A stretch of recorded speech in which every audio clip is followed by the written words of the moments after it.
And we are live. Welcome to the Iron Lords podcast, episode number 33. And it's another glorious Sunday, and we are back at the round table on the Lord's Day. I'm extremely excited about our special guest, so we're going to get right into it. I want to introduce a Lord whose work catalog I've been a tremendous fan of for some time now. This Lord initially took the internet by storm and galvanized both the martial arts and gaming communities with his amazing Taekwondo move list from my personal favorite Tekken character of all time, the kicking and flamingo feint machine Warang.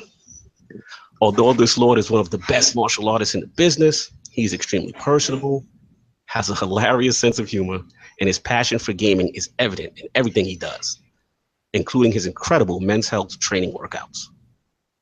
Introducing the actor slash stuntman and creator of the Tekken in Real Life series, the Lord responsible for the best portrayal of Stryker in the Mortal Kombat Legacy series, and the creator of the legendary action film, The Kicktionary.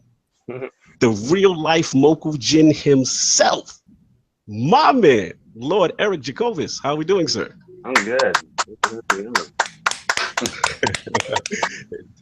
Good to have you. I'm a huge fan of your work. I mean, I've followed you for some time, and it's an absolute pleasure to have you on the Iron Lords podcast. And we're ready to get this thing going, man. I'm great. I can't wait. Nice. Absolutely. And of course, we have the usual suspects at the round table. My co-host with the co-most, my brother from another mother, and the howl of the young wolf, my man, Lord Addict. How are we doing, sir? Pretty good. Just recovering from mentally from that Cuphead stream.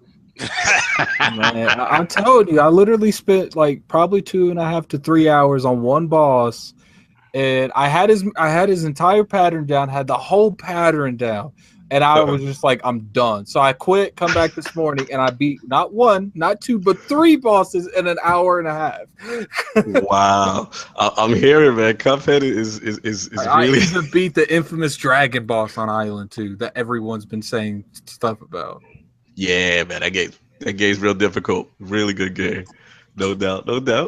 And of course, our most technical gaming lord, the solo gamer who lives for the single-player selfish experience, semi-offline Xbox profile Illuminati, my man, Lord Sovereign. How are we doing, sir? Doing good, man. A little under the weather, a little nasal today, so I apologize for that in advance. Well, I have my sexy voice going today, but yeah, man. Same thing with Cuphead, man. You need some serious intestinal fortitude for that. Like you, in order not to break your controllers and your TV and everything in your house. Oh man, it's real. It's real. No doubt. And of course, the excess gamer. Ooh. The Lord of Combat Sports, who is a man of his convictions and demands nothing less than the premium experience. Ooh. Beloved Lord King, how are we doing, sir? We're doing fantastic today. I don't have much on combat sports to go on. You know, being that you should keep your comments to yourself because our guest today is about that life. You understand? Yes, sir. But combat sports this week is a little down. We had some fights last night. We had a little bit of UFC last night. No big cards. We have big cards coming on the 14th and the 13th coming up, but we did get a couple of insights on Luis Ortiz failing his drug test. So Deontay Wilder. Deontay Wilder fight might be off, but Deontay Wilder is still pushing for the fight. They just might get some compensation in the way of that. I don't know, but I really was looking forward to that fight. But guys, yeah, Cuphead is real. Cuphead is very real. We're gonna get into that a little bit later. We'll get into it, no doubt. And of course, we have Channel 5's own, the Jin Kazama Demoralizer, and the Lord who would check all fanboy nonsense on his Twitter feed. The aggressively neutral gamer, my man, Lord Kaibatsu. How are we doing, sir? I am doing great. Had a very productive weekend in gaming. I just beat Cuphead this morning because you know I am about that. Oh wow! I didn't know that. Wow, we got to get this man like something for his birthday. That game's so difficult. Bend the knee to that one. Bend the knee. Well, you beat it. When did you start? Say, though, yes, that the older games were harder. If you play Contra Hardcore is harder. But what they did with the game is just astounding. I'm talking about from the visuals. Contra Hardcore is a bloody mess. You're talking about a beautiful game that was meticulously put together, and the way that the difficulty is set at a nice difficulty. It is not too hard. If you can't play old style Twitch gaming, don't get on it. Yeah. No, definitely. Like, stay away. Yeah, I hear you, man. It's a classic, and it's good to see everybody picking it up and supporting the game. So, and of course, it is Lord Cognito here, spreading that gaming realness on the ILP, not telling you what you want to hear, but what you need to hear. So before we get into what the Lords are playing this week, I want to start with Lord Eric's video game system history, including his love for fighting games and the birth of Tekken's Jacobus. Also, the Lords would like to know about his martial arts background, fighting inspirations, and of course, the incredible stunt work and film career. So let's start first with the video game system history, Lord Eric. Like, what was the first systems and games that got you into this thing? Sorry, my call just dropped, and I just caught the end of that question. No worries. We'll start from the beginning. We'll start with your video game system history. Like, what was the first gaming systems you ever had? Man, we're gonna have a long talk if we go down this road. I'm gonna miss church, and nothing's gonna happen today. First game system. I was born in '82, so I missed the Atari just by a little bit. And when I was, I think I may have turned 4, and my dad got me a Nintendo. And, oh wow! I don't think my dad played a little bit of arcade back in the day, so he kind of understood video games. And when he got it for me, I was playing it all day. I was really excited. I had the game that came with it, which was Mario and Duck Hunt. And I'm playing. He's kind of sitting back, like, yeah, kids these days, they just want to play video games. And then I get up at 3 o'clock in the morning, of course, and I sneak out to the family room where the Nintendo. I see him punched over with the light gun. He's playing with the light gun. Sorry. Yeah, playing Duck Hunt. He's like sitting on the couch. And nice. And then I just I would spend my allowance and buy games all the time for Nintendo. And then from there I acquired every mainstream game system and a lot of strange ones in between from then on. Wow. Yes. So from the progression from the NES to what was kind of like the next couple of systems you remember? I got the Genesis after that, and nice. For some reason I was a Genesis kid, and now everyone has My man, Lord Eric, man. We're a couple of Sega kids here. We're a lot of Sega kids here, so we appreciate you saying Genesis. That's cool. Now I think the Sega system was much more the arcade system, and the Super Nintendo was the RPG system.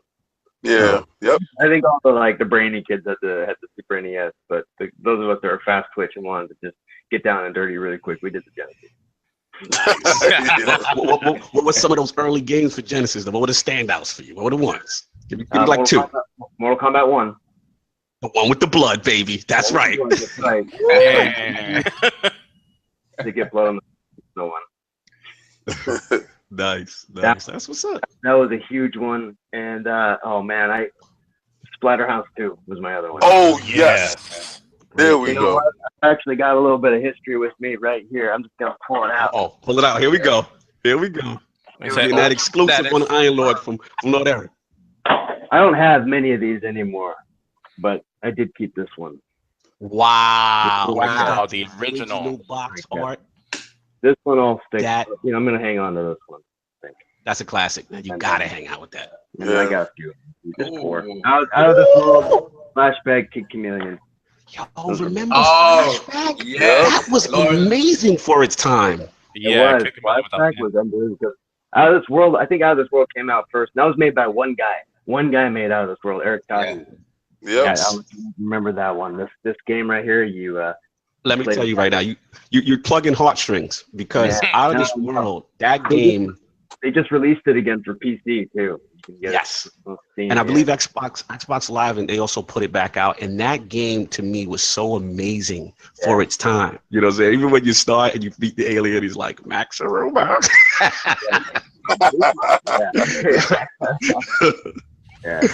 Nice, man. That's cool. That's cool.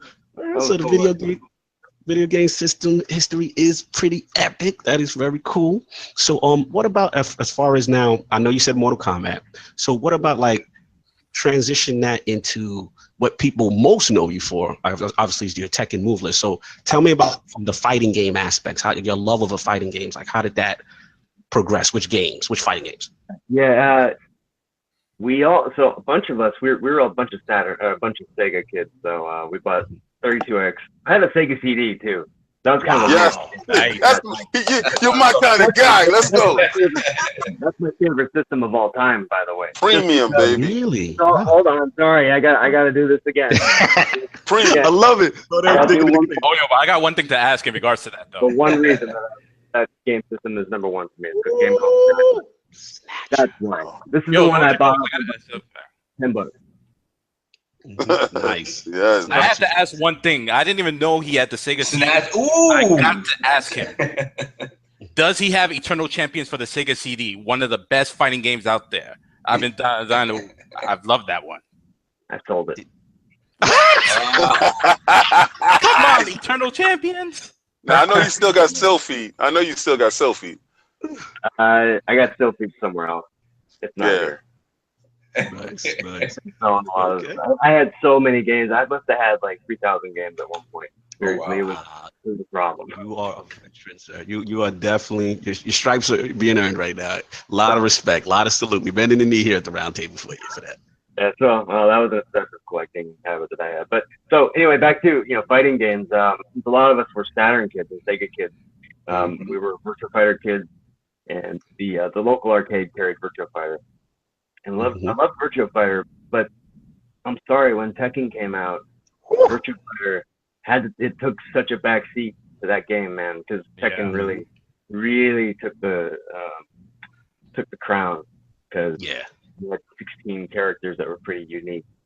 And, Absolutely. I mean, the thing about too is just how the realism, right, and how it portrayed martial arts. I felt more than any other game. Exactly, and Virtua Fighter kind of caught up later on, but took a while.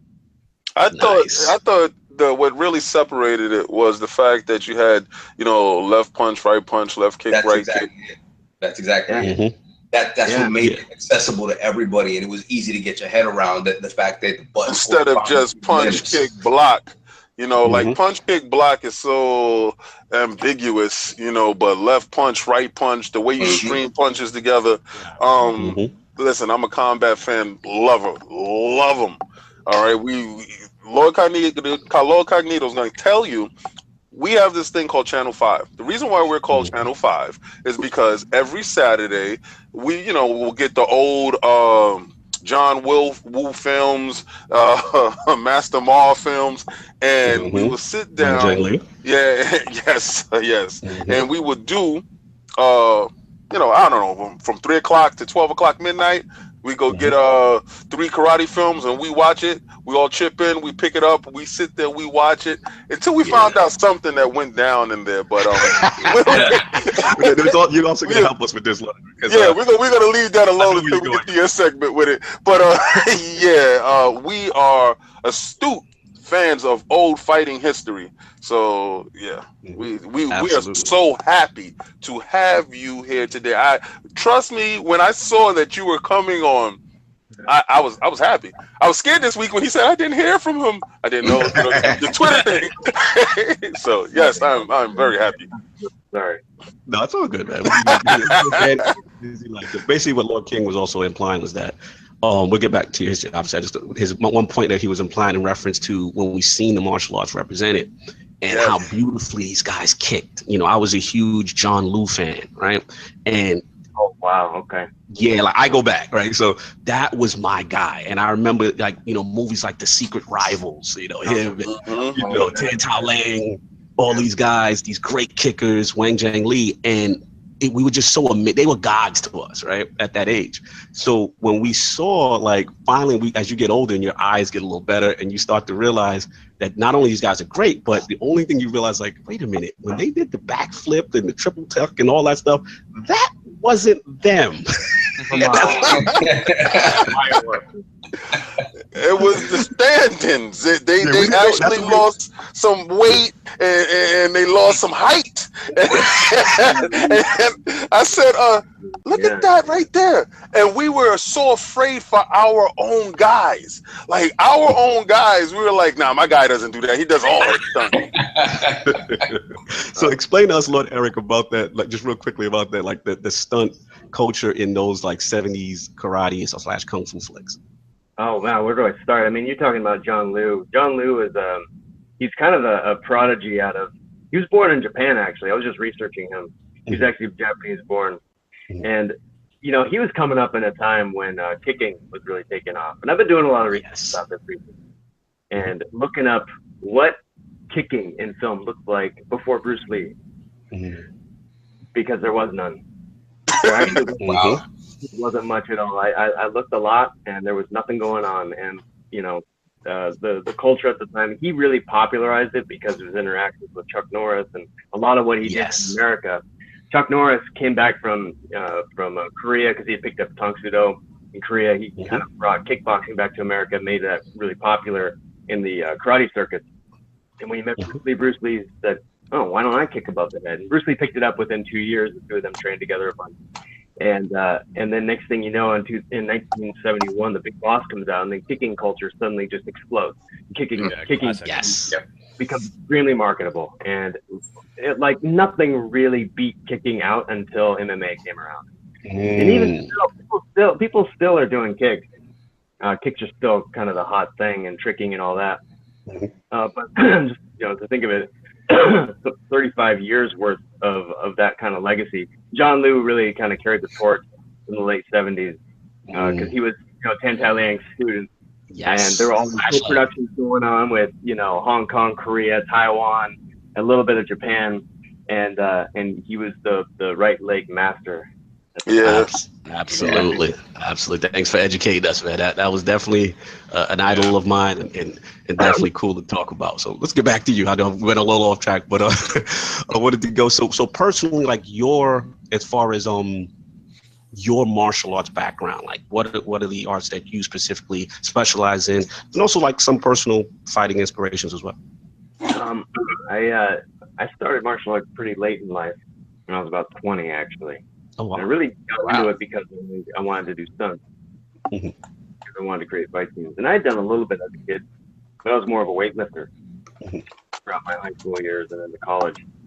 And then when I moved to the Bay Area to go to film school, I said, man, I really got to get into martial arts. Because my hometown, Redding, Northern California, they didn't really have a whole lot in terms of martial arts. I kind of maxed a lot of that out. One of my martial arts schools closed down and locked the door on me when I came to school one day. Like some bad experiences.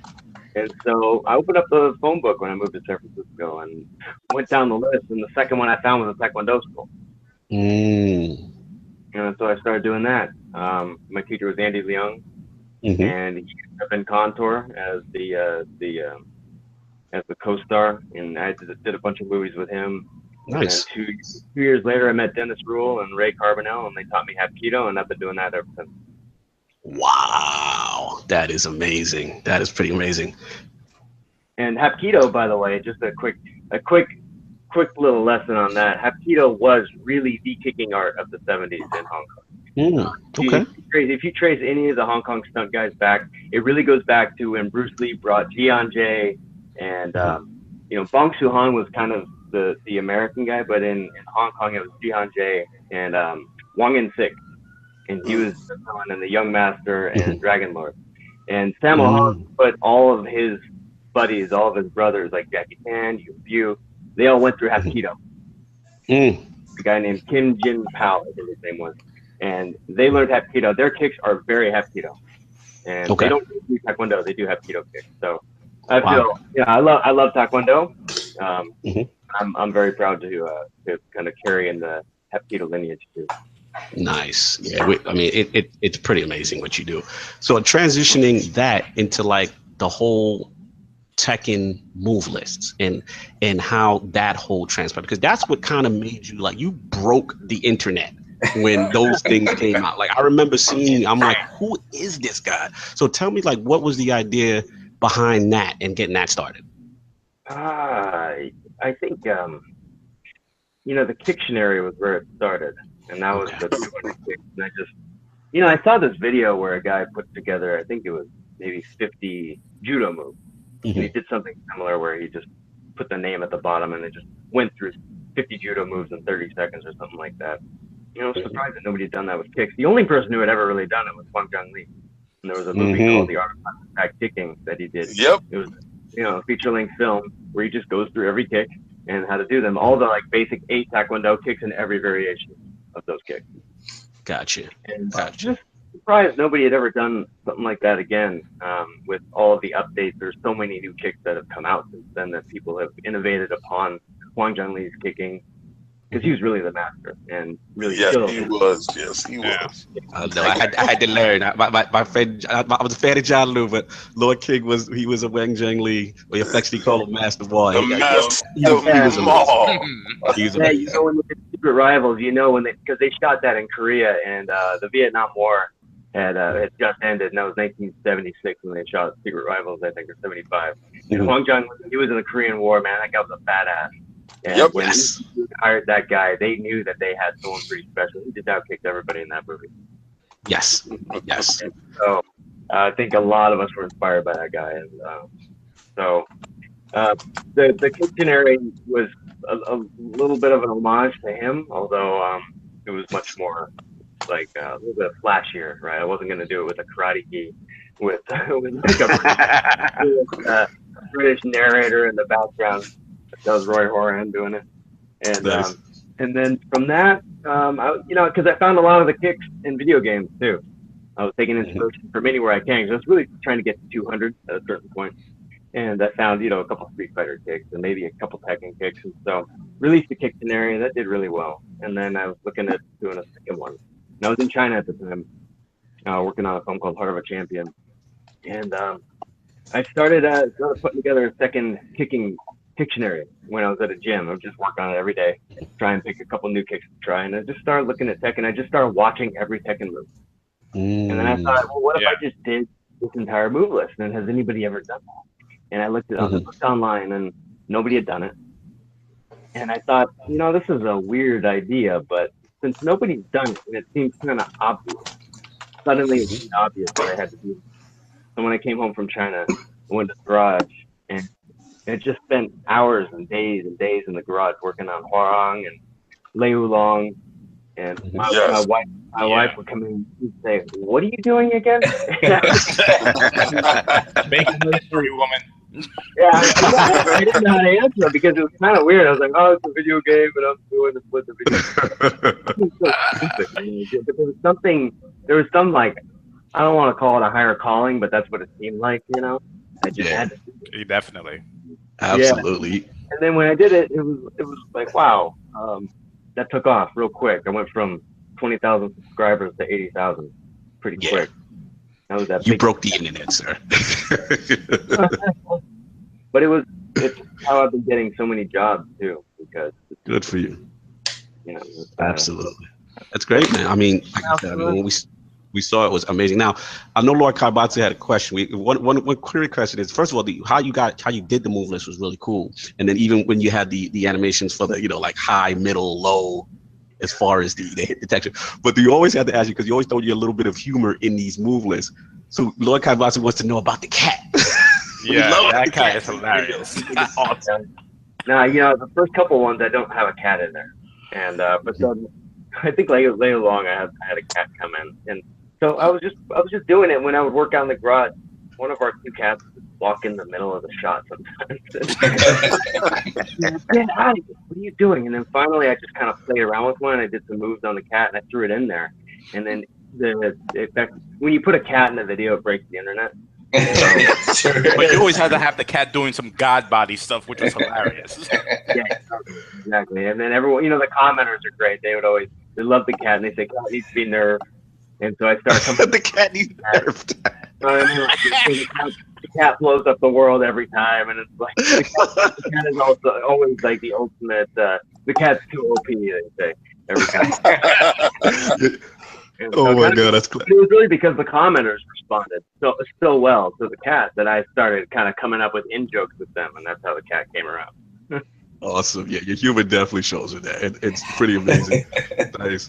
Cool. So also we want to talk about like pretty much your stunt work. I know you said like you started also with that. I know you got into martial arts late, but you got into the kind of caught the bug for the stunt craze. And I also want to talk about your indie film career and all things that you got jumping off to. So let's start off with the stunt work. Like what got you into that? Like what possessed you to do that?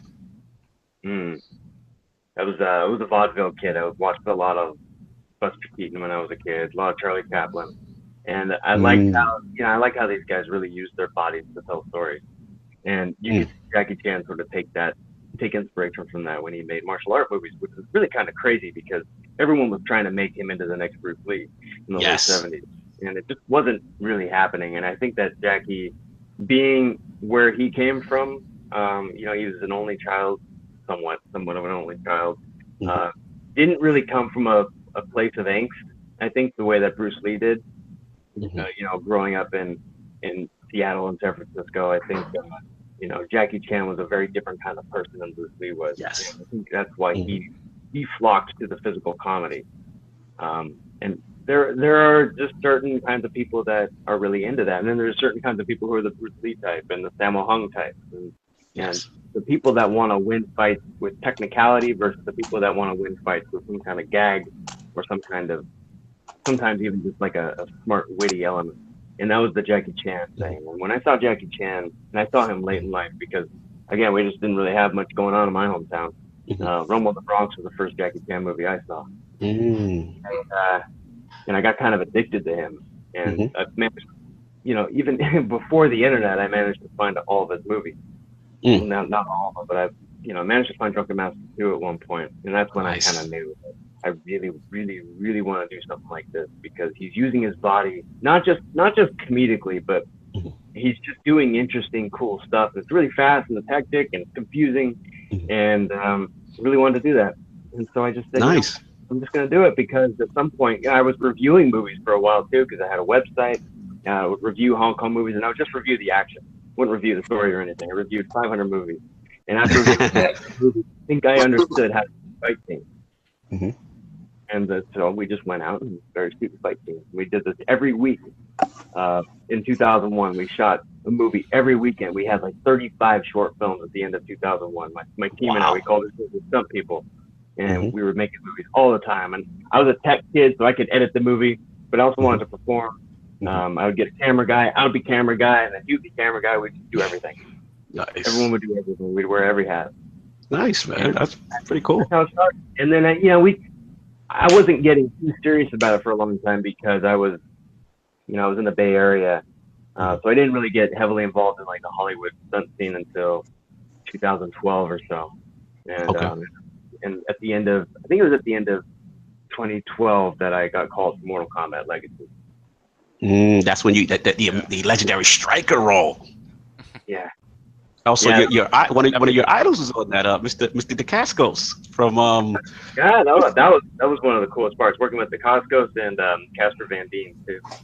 Nice. To the rest of the Iron Lords, Lord Kaibatsu, Lord Sov. That's what's that movie? Only the Strong with the Panana way. Remember that?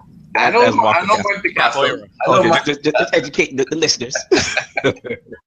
I had seen him in Drive. That was my first movie. Oh, remember Drive with Kadeem Honda? That is a classic. That's a classic. Wow.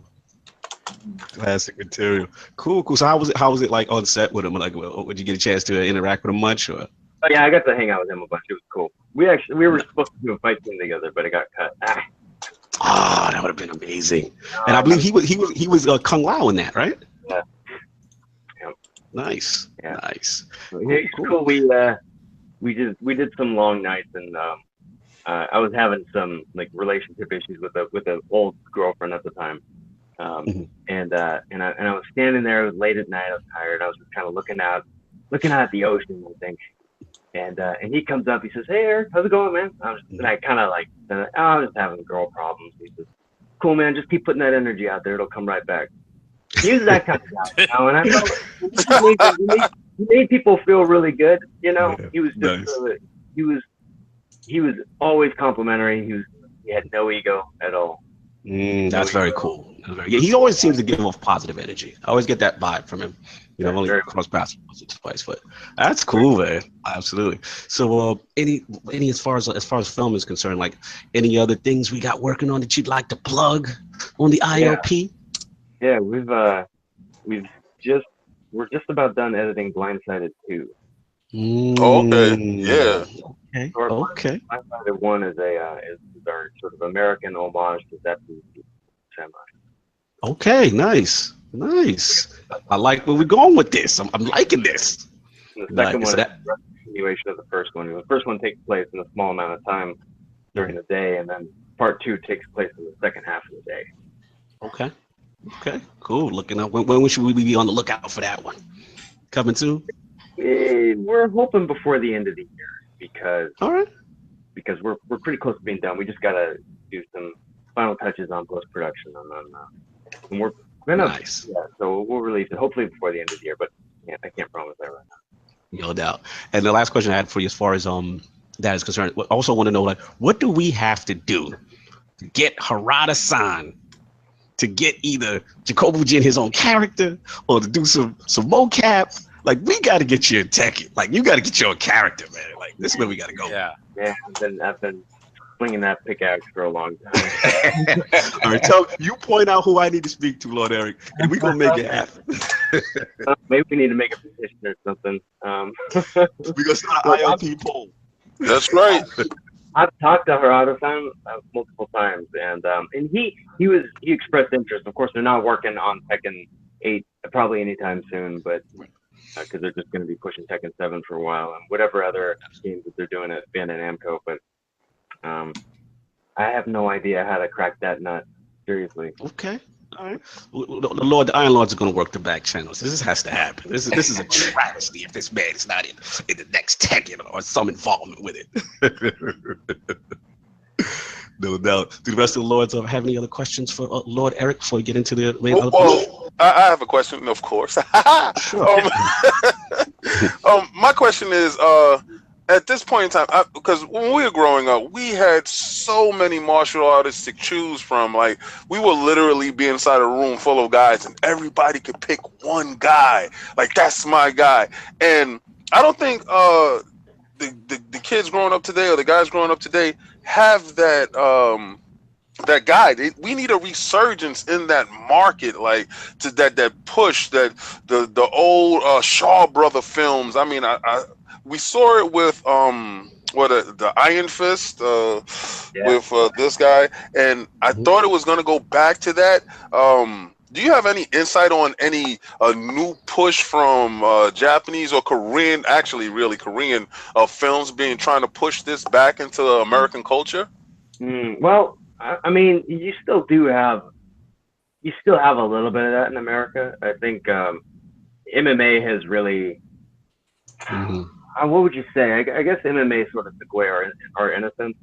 It's like so many people now, they all know that, you know, the second you throw a backflip with a kick, they go, well, you can't really do that in the ring. But like back in the 80s, that's cool. You know, that would be so cool to do that. And we kind of suspended disbelief more easily back then with action films.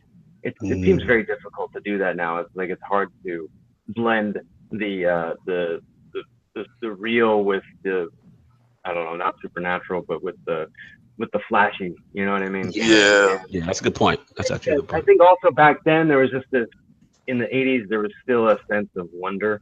Yeah. You could still discover new things in the 80s. Yeah. You can't really find anything new now, if you think about it, which is a little bit depressing. Yeah. You can't really find, there's no such thing as like the buried North Korean cinema history, right? We've seen it. Right? I mean, you can even get North Korean films. You can get them all.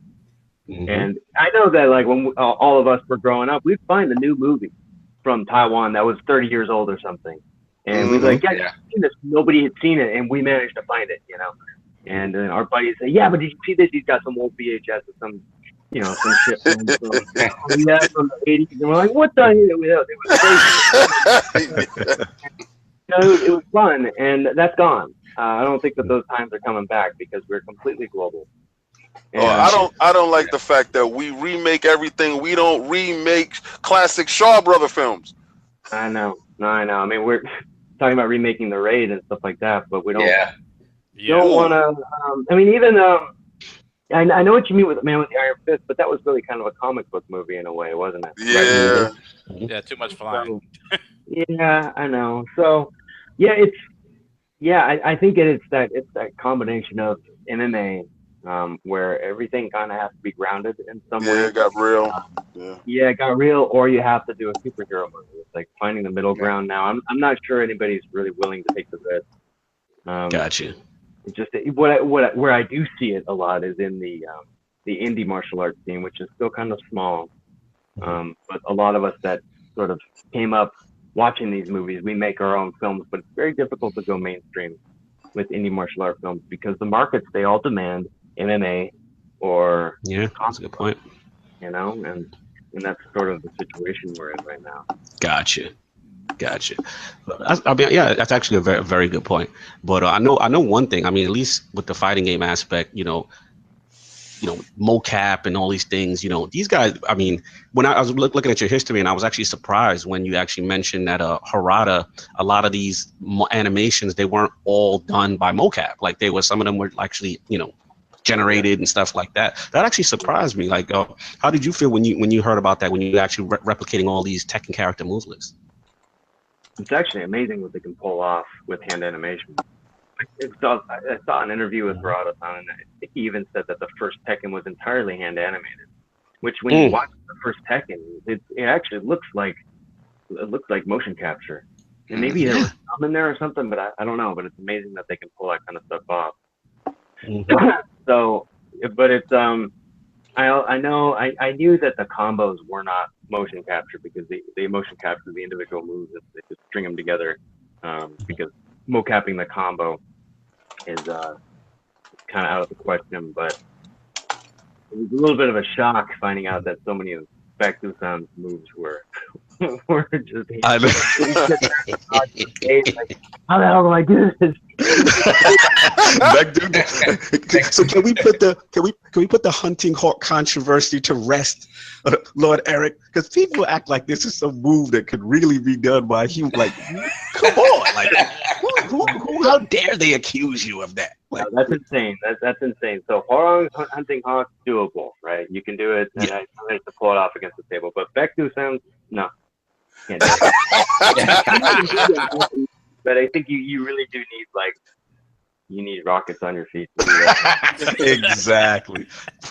Educate these guys. No, it's not humanly possible. Just back don't something. His is not humanly possible. Yeah. Now, consider that an open challenge, by the way. If somebody wants to do that, prove me wrong.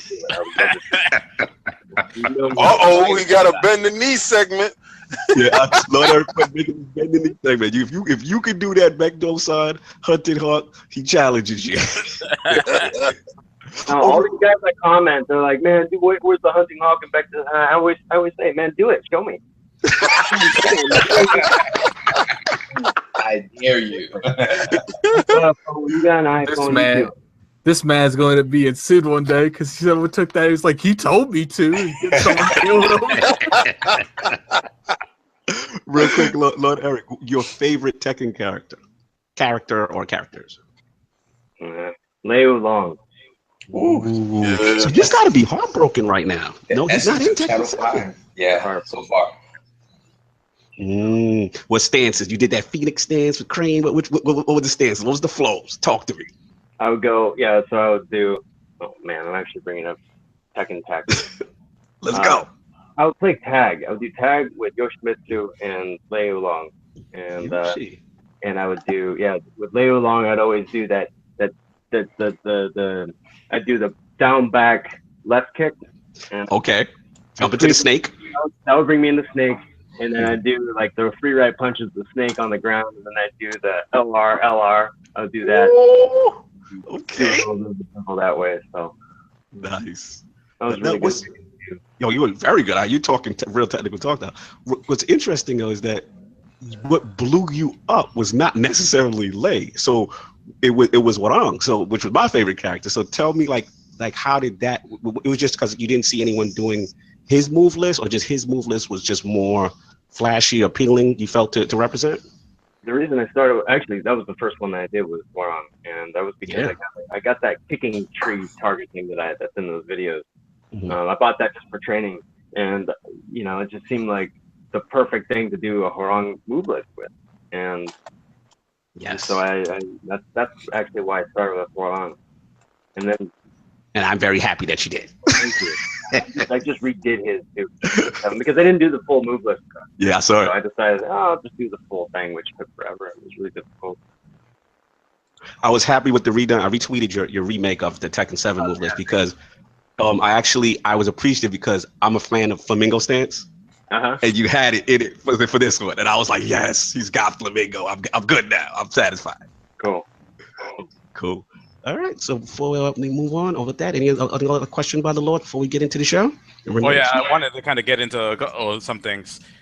Also, I have to commend you specifically on the Bob move list. Ever since Bob debuted, I was like, there is no way anybody can actually fight like this. I'm like, if you're a fat guy, the most you're gonna fight like is like Sammo Hung. But then you did the actual move list with the flips, with the rolls and all that, and actually making it looking hot. I was like, oh my God.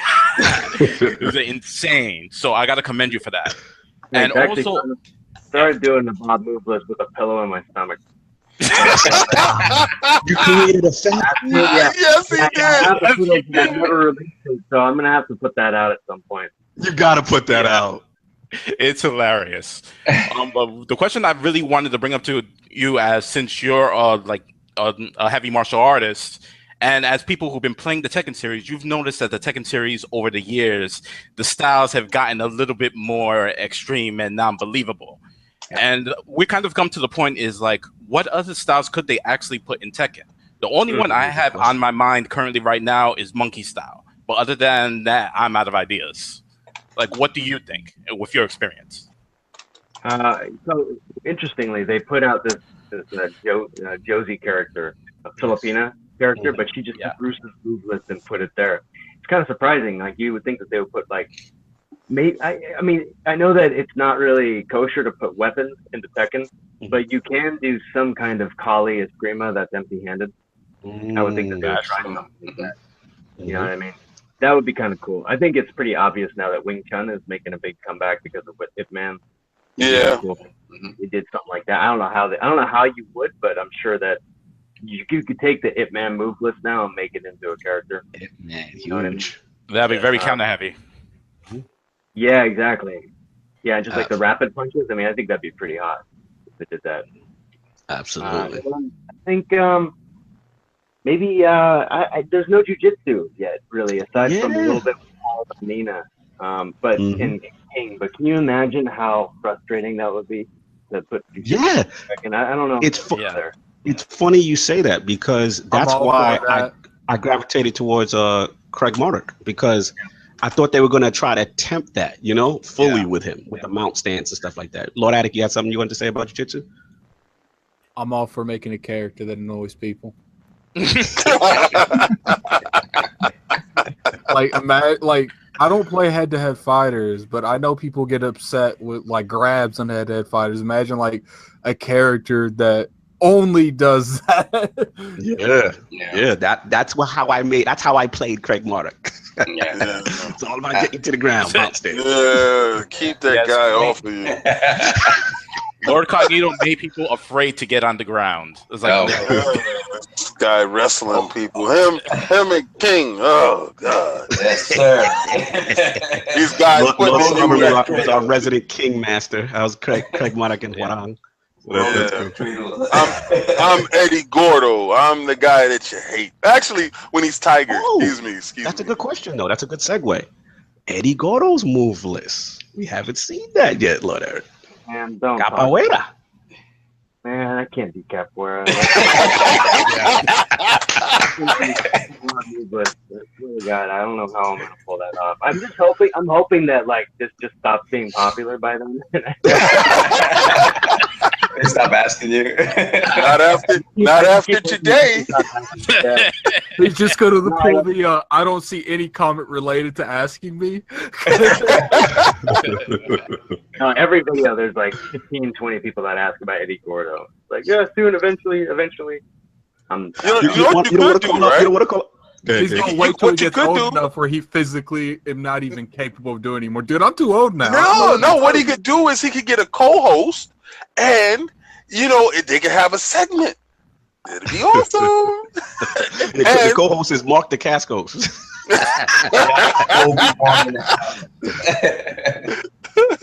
Because I think that's the only movie I've ever seen represent that art. I mean, correct me if I'm wrong, Eric. I don't remember many capoeira films. In terms of whole movies, I don't think there's a whole lot out there. Yeah. I mean, Latif Crowder is kind of the guy who represents capoeira right now out there on the market. He was the guy in The Protector with Tony Jaa. Yes. Right. He also played Eddie Gordo in the terrible, terrible Tekken movie that came out. Oh, that movie was awful. Sorry, shots fired. I hated it. No, that's a terrible movie. We should all spread the word and make sure. So bad.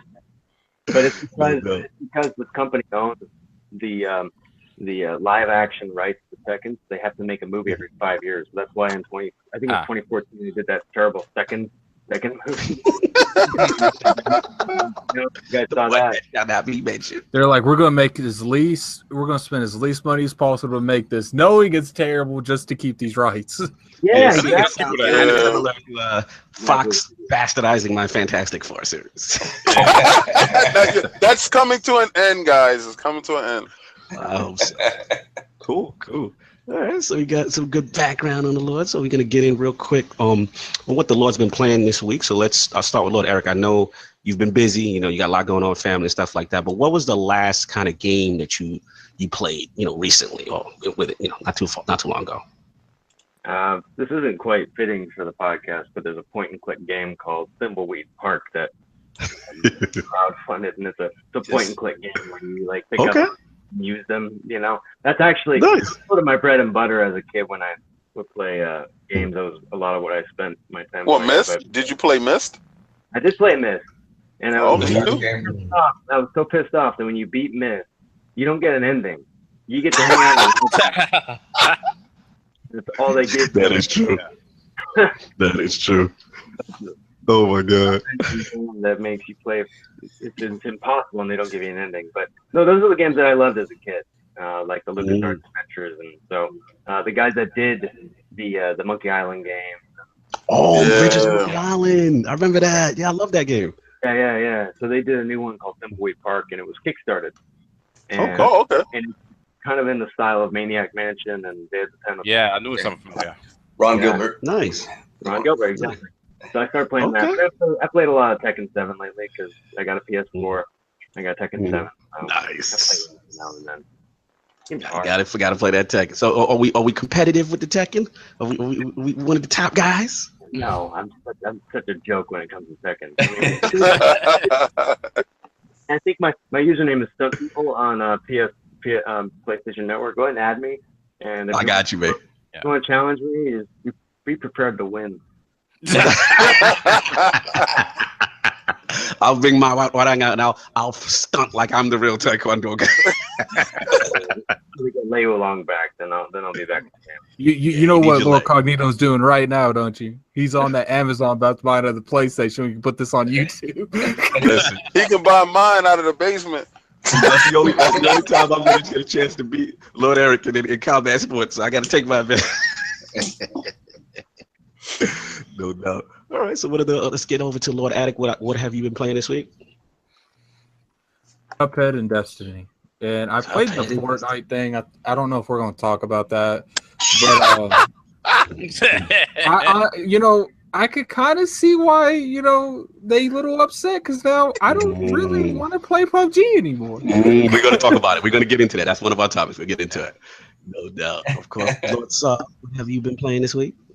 I've been playing some Destiny, getting my power level up. So I'm at 290 finally. So I'm ready for this latest Nightfall. And then for you guys to help me out with this raid and get my budget. Wow, I'm impressed. So I've been playing that. I've been playing some Cuphead.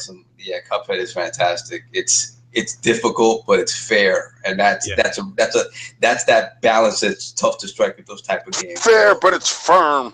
And if you die, it's your fault. Yep. Yeah, it's your fault, no doubt. And besides that, the Switch, man. Switch had 18 games come out this past week. So literally 18 games. And a lot of them are shovelware. But then you have some good ones. Not just say a lot of them were shovelware. 95% of all of them was crapware. Here we go. Lord King's racism against I am so glad. If it wasn't for Lord King, I'd have to deal with this Switch praise every week. Yo, you guys make no sense. Yeah, you go out of your way. They're not gonna put the Switch. Exactly. No, I'm not going out of my way to anything. You're going out of your way to tell us that 18 games came out, and I'm going to tell you that 95% of that 18. What came out of my mouth right after that? I said, "There's a good one." You should have started. You should have prefaced it with 18 crapware games came out. Oh my God. Lord Eric, are you interested in the Switch in any capacity? I'm sorry, second. I said, Lord, are you interested in the Nintendo Switch in any capacity? Have you seen it, or there's something that doesn't interest you? No, it seems cool because you've got like those two little switches and you can use your hands and move. Mm-hmm. Yeah, that seems cool. But I mean, if it goes like Wii, then they're going to be, 5 first-party titles and then 150 shitty shovelware. That was Wii's MO. That's not the Here we go. I got you. I hear you. Fair points. I hear what you're saying. Definitely that. There's some arguments towards the strip as far as the shovelware titles and stuff like that. But there's also some great quality titles as well. Mm-hmm. So let's continue with the Lords of playing. So that was it, Lord Sav, as far as that was it. Cool. Lord King, what have you been playing this week? Oh, Destiny. I finished the raid twice and did the Prestige Nightfall and the regular Nightfall. I'm working on my third character now, which will be a hunter, because I found out this infinite super that you can do with this new exotic boots. So I'm definitely training my character that way. Then I'm going to delete one of my warlocks to make a Titan. Start him from the ground up so I can have all three represented. But New Monarchy, that's one of my factions. Dead Orbit is one of my factions. And I'm getting this third character up so I can put him in, Future War Call. Yeah, and playing Cuphead. I started Cuphead yesterday officially. The first night I touched it, I wanted to see because I couldn't believe it was real. I'm like, I had to see it on my television. Then I tweeted that out, that it was on my television. And I tweeted at Phil, please get more promotion on this game because it's an Xbox exclusive. And I really want the world to know about this game. It's $20. So I think right now, I actually never heard of this game. And now I'm looking it up. Yeah, you've got Lord. Let me tell you, Lord Eric, it's right up your alley. It's perfect for him. It's right up your alley too. It's classic, like 19. What era would you say that is, Lord King Lorsav? That's the 50s. 20s. Like that's like the 20s style. Yeah, the 20s, 50s. Yeah. It's all hand-drawn, Lord Eric. Like both of the guys that worked on the game, didn't they lose their jobs? We're gonna get into Cuphead again. Yeah, we're gonna get into Cuphead. Yeah. Oh my! You really? And it's on. It's also. Is it part of the Windows 10 stores? Yes, I just downloaded it right now for my PC because I purchased it on my Xbox. And the cool thing about Xbox is a lot of the exclusive titles. When you purchase it on your digital for your system, you can play it anywhere on any Windows PC type format. Yeah, it's fantastic. Play anywhere. So yeah, I just downloaded it, but I really want this game to be pushed more because. For $20, if you own an Xbox and you're in the know or you're not in the know, you should have it. No, I'm just that's my selfless promo for the game because everybody in the chat should have it. So that's me going to the chat. That's all. No doubt. So Lord Kaibatsu, what have you been playing? I'm assuming Cuphead. That's a given. Also, the usual Destiny was able to get the faction rallies, get that going on. You know, Latte War Call. You know how I roll. Oh my god, we're gonna get into faction rallies. We'll get into that. Also, since probably nobody else besides me and Brian would probably be saying it, I was playing my Switch on my lunch breaks. Right now, I'm feeling the Steam World Dig 2. That is an outstanding it's a fantastic game. Basically, I've heard about it. What did you just say? What was the name of that game? Steam World Dig 2. What you said? You said what again? Steam World. Oh my Steam World Dig 2. Like okay. Steam World. I thought you said something else. But this is where you're showing. This is where you're showing the fact that you all this premium gamer stuff. There's a lot of all this stuff coming to Steam too. I don't see you playing it. So Exactly. But here's my argument for this. just to get my point out there. The thing is, the Steam World Dig 2 is an indie game that I would love to play. But the thing is, you can get it on the Xbox. You can get it on the PlayStation 4. But the thing is, if I'm going to put Steam World Dig 2 versus Destiny 2, what am I going to play? Exactly, which is where the Switch finds the happy medium to play those indie because it's portable and you're on the go. And especially like a guy like Eric, he's making movies, he's on the go. Sometimes he doesn't have time to be at home in front of his big PS4 and the big TV. The Switch, you could fit in those and indie. That's where the Switch comes in. The funny thing is that's the argument that we all have. Even King, even Addict, they have the same argument. But they left it. No, I don't hate the system. I like the system. I don't hate it. I'm just telling you, just like look, here's everybody else issue. has been saying, don't shovel me. Here's my issue. I understand. Look, I bought this for first party, okay? And like people be coming at me when I'm like, dude, like until Mario Odyssey, until like Rabbids come out, I got nothing to play. And then people, especially Lord Cognito, was like, if you're a first party guy, Lord Cognito, he's like, you got plenty to play. I'm like, maybe you do. But let's be fair, a lot of people were not playing the Wii U games. Like every single Wii U release on the Switch, I'm like, I never played this. Oh, this the joint is hot. Wait. What Wii U? What are you talking about? What is Wii U?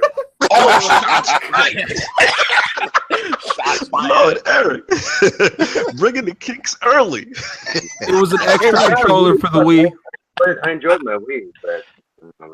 I hear you. I wasn't with the Wii U either. I wasn't with the Wii U. I hear you. Exactly. But we got a little sidetracked. Let's get this show going. We're a little left. But yeah, as far as me, it's been as far as on the Xbox, it's been Destiny 2. I'm playing a ton of it, getting the raid done, doing all that stuff. As far as the Switch, it's still NBA 2K18. Oh my gosh, I've been playing that to death. Just love it. And I played Cuphead finally last night. I had a couple hours. Cuphead needs to be on the Switch, though. I will. Yeah, Cuphead is made. I thought to say. I said Cuphead is a perfect Switch port. Like it just. But the thing about the game, we're going to get into a Lord Addict's topic. We'll talk more about that. But that's pretty much what I've been playing. So let's get on with the show. I know we've been talking a little bit. So we had last week's poll, and that was the results are in. The people have spoken. So to the question, when devs like Bethesda with Doom, Square with Final Fantasy 15, and Take-Two with NBA 2K18 attempt AAA Switch ports, does lower resolution and frames per second discourage you from buying? In a razor-close poll, the winner at 58% is the no. We want more AAA games on the Switch group. So the people they definitely still want the AAAs. And coming in a close second, though, very close at 42%, was the yes. We hate gimped AAA experience. Somebody was spamming that poll. So thanks to all who participated in last week's poll. And real quickly, so we can move on, what do the Lords just think about this? I just think when you make the argument about gimping stuff on the Switch, you got to remember that as console gamers, a lot of people who are like PC elitists think that we're playing the GIMP version of the game. So everything is relative. You know what I mean? Yeah, that's a good point. That's a good point. So, and sometimes you got to realize about the portability.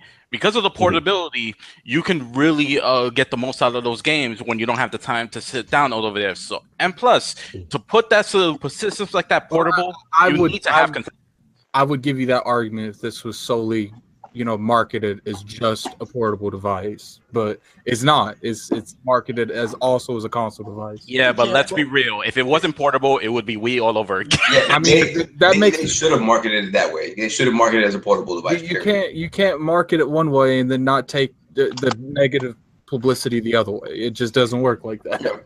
Yeah, but the sales are because of the portable, though. Because you can't say that. You can't speak. And we will be moving on from this topic. Nintendo, this and that. So let's get into the round table. All right, Lord King. Yes. You had a topic about yes. evolution. The fighters. Let's talk about it. Okay, so we all come from some form of video game fighting background. I mean, if you played in the coin ops back in the days, you come in, you plunk down your quarter like we talked last week, and you got your fight on. But we've seen the evolution of video game fighting from its inception. It used to be the one-on-one karate champ, and karate champ. Yes. Now we've worked our way, and remember, the karate champ was crazy. You get that one punch, pow, he sleeps. Victory. Winner. Yes. So now we have worked our way up to where we had Tekken 7 right now, and Marvel versus Capcom, Infinite, games like that. But what I've noticed, and we saw Tekken changed certain things in it, like left punch, right punch, left kick, right kick, and that changed the genre into another direction. But what also Tekken did was it added story. Now, when it got to story, you wanted to end the game with every last character to get every last story element to it. And what we see now is microtransactions and downloadable content, downloadable characters to keep the longevity into the fighting genre. So this past week, well, the week before, because I kept my segment for this. I knew it was fighting week. This is fighting weekend. Lord Eric's in the building, baby. Yes, Lord Eric is here, so this is fighting weekend. I brought Marvel versus Capcom Infinite. Story is fantastic. They didn't allow me to broadcast the game for the first 2 days. I guess they had a little lock on it, or put a video up of the game. Yeah, the embargo was on it, I guess. But even though the game was released, didn't make any sense. It has a very rich story, and then you have the DLC with the characters and the evolution of the video game fighting. What I wanted to know with you guys is, where do you see the future going in with this? Because we have Injustice: God Among Us with the DLC, and yes, the microtransactions with the great story. What is the next evolution in our fighting genre that can keep this dying breed alive? Because we only have a couple of fighting games right now, as before we used to have a huge variety. That's a great topic. Let's get Lord Eric in on this to get his assessment. Where do I think it's gonna go, man? If I knew that, then I'd go make the video game. Wouldn't be bothering you. Where would you like to see it go? Man, I mean, I would still like to see something that's much more flow based. You guys remember Rise? What was it called? Rise to Honor, the Jet Li game. Yeah, that was the analog. Yeah.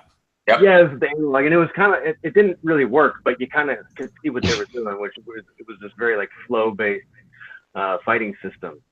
And I would love to see something like that. I have no idea how you would do it though. But something that's much more intuitive, because I think Tekken sort of took it to that next level with the left punch, right punch, left kick, right kick. Right. Made it intuitive. By the way, here's a little bit of here's a pop trivia question real quick. What was the game that did the left punch, left kick, right kick before Tekken? Wow, you may have got me stumped. Was it Tobo? No, I don't think it was Tobo. Nah. Wasn't it Tobo? Tobo came after Tekken, I thought. Tobo was after Tekken. And Virtual Fighters didn't have that because they just had like the block button. Yeah. Whoa. Damn, you got me stumped there, Lord Eric. I don't know. There was an arcade game called Time Killer. Oh my God! I didn't realize that. There was a head button too, and you could do a one hit kill if you did the timing. Time Killers had the worst fatalities ever. I remember that game. You could dismember. Yeah. Anyway. That's a great question. Awesome. So yeah, that's where I would like to see it go. I'm interested too to see how VR is gonna shape fighting games. Yes, thank you. Interesting. Yeah. Yo, this guy is endearing himself to me as we go along. Yeah, he's a big proponent of VR. So you definitely have Lord King happy. Now, speaking of which, we know Tekken 7 has a VR. Did you attempt to check it out? I don't have a VR kit. I don't have the goggles for it yet. I want to get it and just see what it's like. But it's not like it's first person, is it? Or is it? Yeah, look. I don't know. Lord King, you have to help me out on this. You were seesaw, like you were like at the side of the fight. That's what the one I kept hearing about. That I was not buying Tekken for PlayStation. I was waiting for it on my X. But you're a VR guy, so I'm surprised you didn't get the VR. No, the VR is like a spectator mode. Like it's like it's like a giant TV. Okay, gotcha. And I'm not for the gimmicks. Like if you're gonna actually make a VR game. Then make a VR game. Like certain games actually work in VR, and right now to this day, Resident Evil 7 is probably the scariest game going because of that VR. So, amen to that. No doubt. All right. So, any of the laws? Let's start with Lord Kaibatsu. About the what about how you feel about the evolution of fighting games, or maybe where do you want to see it go, as well as Lord King's point as far as microtransactions entering in. Well, microtransactions. I can see microtransactions in terms of, like, for example, with Tekken and Injustice. You have so many costumes that you can get with the characters, and also Injustice. Even though it does seem shady, I do like the fact that they'll give you a skin that's an entirely different character with their own different dialogue. So that adds a little bit of flavor to it, and I would actually pay extra for that. So, no doubt, Lord. But in terms of the actual genre, like it really hasn't gotten that different over the years. Pretty much, each one has their own closed-in system. So I think more it would be that to expand the fighting game genre, you would need to go into different ideas. And I know I'm going to get flack on this, but here it comes. ARMS. That's actually has been a good renovation, because the thing I like about that game. What system is ARMS on, Lord Kaibatsu? I forget. I think it's Switch. Isn't it Switch? Is that first party? I forget. Yes, it is. Okay, thanks. No, but let me not. Your point. We were discussing that we buy games for first party. I will give the caveat with it that they needed to have a lot more in that package. But in terms of the fighting itself, is not just mashing out combos. They actually do have combos if you look into it, but it's more you have to attack. You have to use the right type of punch for the right situation. Also, you're waiting for your opponent, and since you're stretching your arms, there's a lot more. Like you have to do a lot more movement to get away with it. It's more about using the specific moves rather than just banging out a long combo. Okay, instead of mashing out. And the thing is, us guys, we play Tekken. We play Tekken more than Street Fighter and those other games. Why? Because the thing is, Tekken has been more towards using the right move for the right situation rather than just banging out the combos. Yes. Although, we know where Tekken has gone with the juggles, and I'm glad that they toned it down for Tekken 7. Yeah, it got more back to the stand-up fighting as opposed to so much Okazami, so much comboing, that kind of stuff. So, which is cool. All right, Lord Sovereign, what do you feel about the evolution of fighting games, microtransactions and things? Well, the microtransaction stuff, I think it's as long as the base game that you're getting is fairly feature complete and has a robust amount of stuff in it, I think it's fine. I think Street Fighter V, they made that mistake where they gave you a very bare bones game and then sort of piecemealed everything off after that. And I think apart from the hardcore, everybody sort of fell off of the game quickly because of that, because there wasn't just enough meat there initially. So I think the microtransactions have to be relegated to like costumes and stuff like that, like Lord Kaibatsu said. And characters down the line, that makes sense to pay more for characters down the line. But I think the base game has to be pretty feature complete for people to stick to it initially. Fair enough. And in terms of the evolution of the genre, I think they've taken it in so many different directions, like Kaibatsu said with the arms and stuff like that. So I think people approaching fighting games from different perspectives is there, and that'll continue to happen. I agree with Lord Eric in terms of the flow style gameplay. I want to see them incorporating people being able to really let loose with these different styles and games. And I know it's difficult because you have to worry about frames and hitboxes and stuff like that. So all of this stuff has to be incorporated. So it's difficult to make something that flows really smoothly. But I think that's definitely the future. One thing that I haven't seen a lot of lately, which I loved, is like injuries making during the course of a fight. Alternate way you have to fight. Like if you look back at Bushido Blade and something like that, where you could die. But you could be injured also. You could be hurt and you're gimped, and then that limits the moves that you can do during the course of a match. I think the UFC games have started to sort of touch on that, obviously, with like the progression of injuries and how hurt you are during the course of a game and stuff like that. Right. But I think that adding that realism to a section of fighting games would be very cool, because we don't see enough of that sort of stuff. I want to be able to be hurt in a match and then have to change how I have to fight in order to basically adjust like the course of a real fight. Yeah, exactly. So that sort of stuff. So hopefully somebody does that sort of stuff. Nice. Lord Attic, we know you are not the head-to-head fighting game with Young Wolf, but I'm curious on your perspective on fighters and the other. What could they do to get you kind of involved in fighting games? Go back in time and make me play them when I was a kid. I don't know. Like, I just like, I understand that concept behind head-to-head fighters, but like the way I see it, I didn't have people to play that kind of that genre with. So I didn't grow up with people playing that genre. So I didn't continue playing that genre. I mean, trust me, people have tried to get me to play that genre, and it's just like, no. That's a good point, though. You're making a very valid point. I mean, the fighting game culture, you definitely need someone to consistently get in there. And I mean, Lord Kaibatsu knows, like, our battles with Legendary and Tekken and Lord King or Solve. Steel sharpen steel. Steel sharpen steel. We push each other. You come back. You get beat by your boy. You come back. You try to work on your game. What did you do wrong? What could you do to combat certain moves? So I hear what you're saying, but I guess with you, Lord Attic, another question real quick was as far, I know you actually, trained jiu-jitsu. You actually, did some MMA. So my question, like, what the UFC games didn't really appeal to you neither? You didn't try attempt those? It was a cool thing, but as far as playing them consistently, I didn't really do that either. It's just like Bari. Oh, Jabari's in the chat. Jabari, what's up, Lord Bari? What's up? It's just.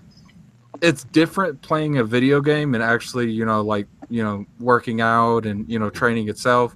It's completely different. Like, you can't really transition from one to the other, like, and get the same feeling.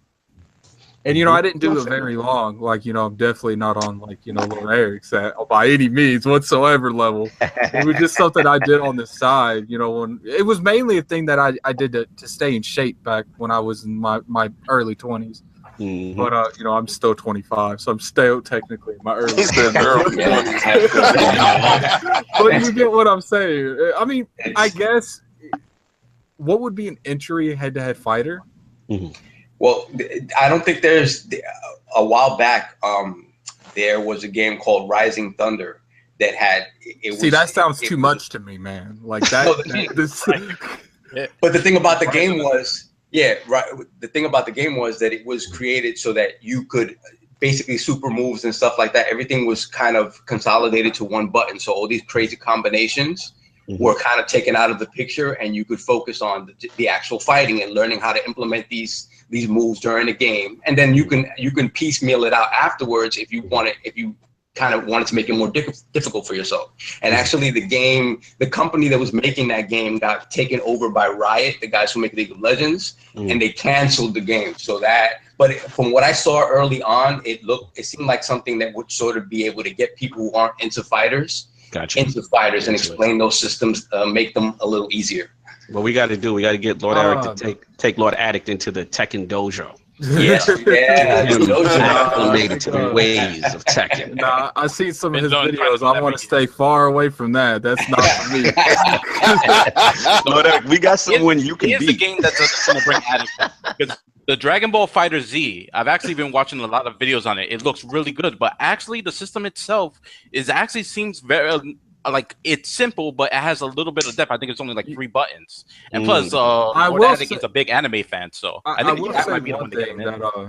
That's a good point. I got real into Soul Calibur because of Link being in the GameCube version. Soul Calibur, okay, there's hope for the young wolf. Yes, Soul Calibur. Yeah, that was a minute. And I tried Killer Instinct when I first got my Xbox One. Yes.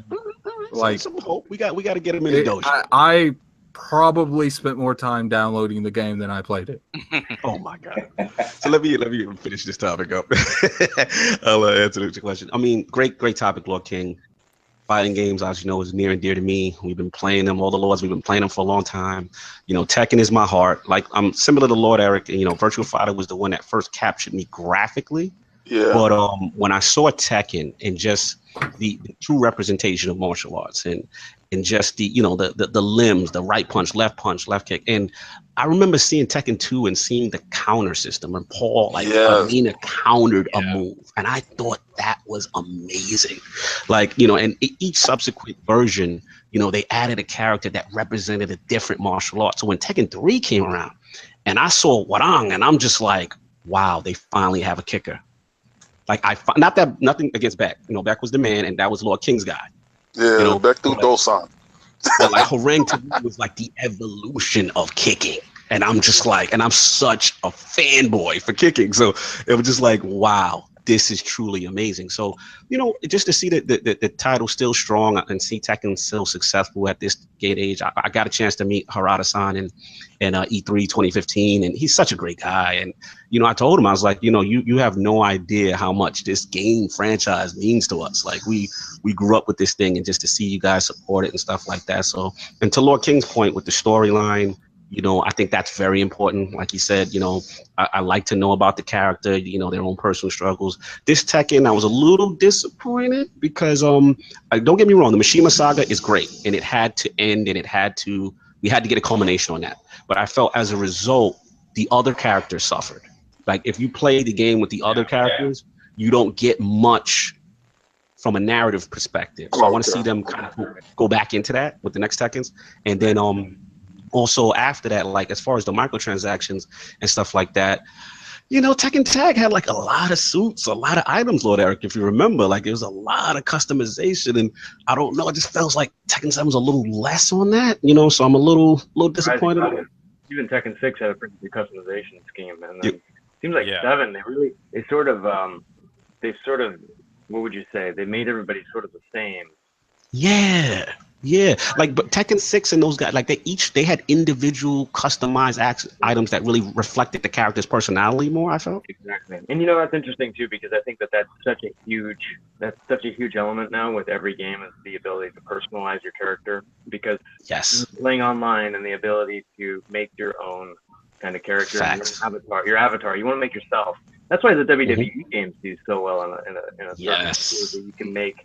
I mean, I have a friend who started the Stunt People with me. He makes all of us every single time, and like, and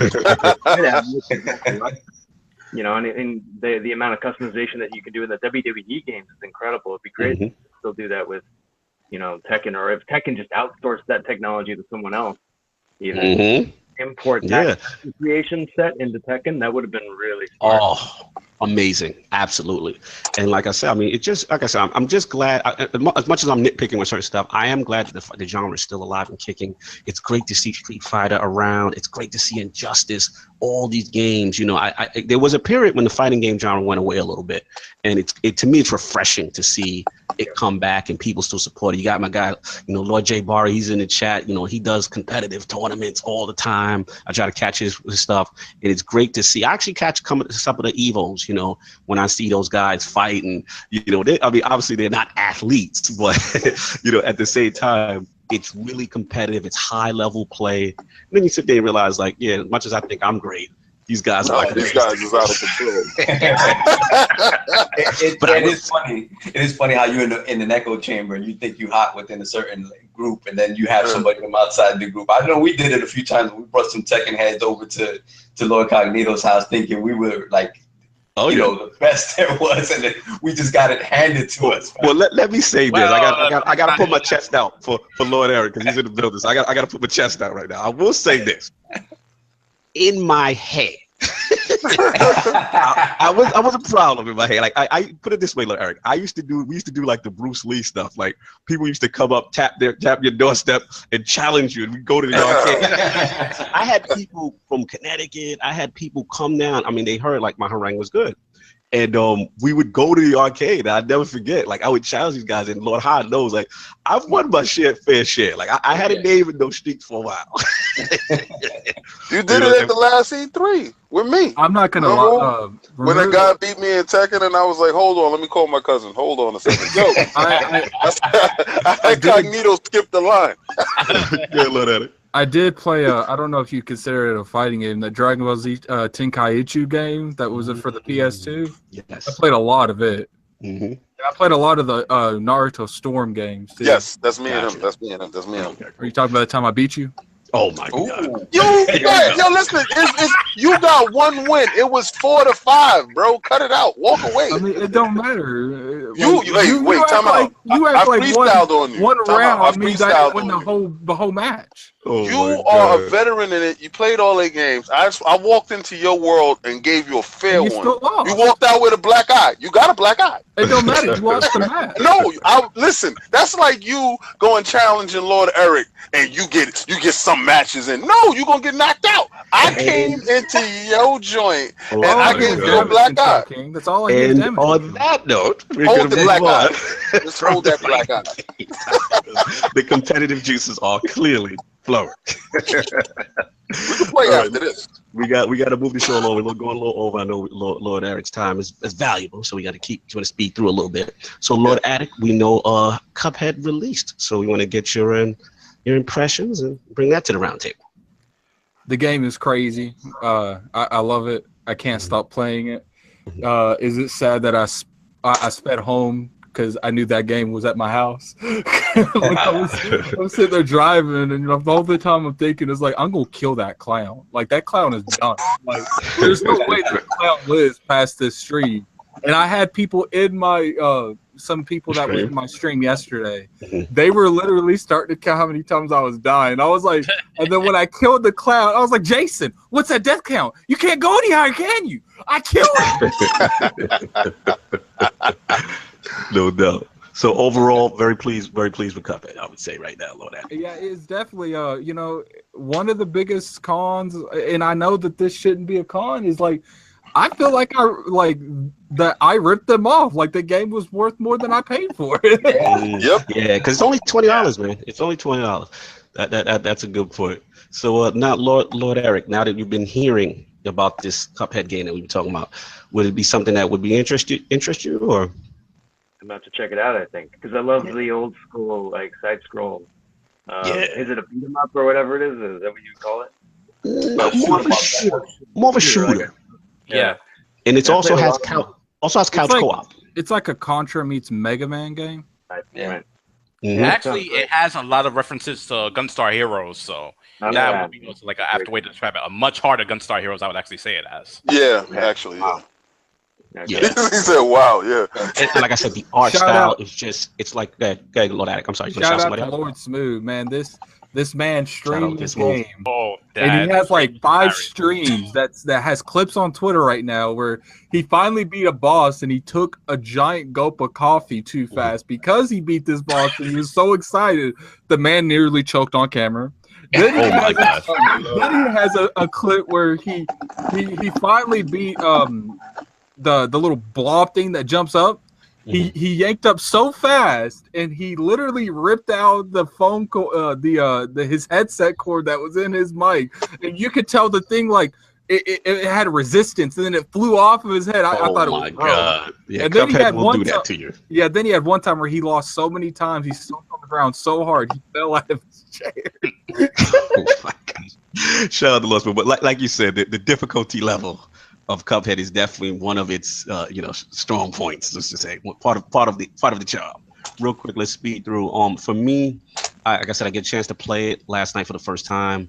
Art style, absolutely amazing. Feels like an old style cartoon. They even have the grainy film work over it. It's fantastic. I mean, literally when I played the game, Lord Eric, I just smiled all the way through. Like it's just a feel good kind of game, you know. Kind And of reminds me of Rayman. Remember that one? Yes. yes, Yeah, but with the 30s style art. Yeah. And you can't really help but to laugh at this game because when you're Yeah. fighting the clown, this clown is like, it feels like this clown is mocking you the whole time you're fighting it. But then you're like, okay, it's not mocking me, it's just an idiot. Yeah, Right. and then also the classic soundtracks, you know, like the music. Everything. Oh, it's just really good, man. It really takes you and puts you in that era. And I'm just happy to see that, you know, like guys like Lord Attic, you know, the young generation and the way it's being promoted. It's a $20 game. And just to see how much people gravitate towards this, it's really cool to see in the community. So that's all I got on it. But I'm gonna let the rest of the Lords chime in before we move on.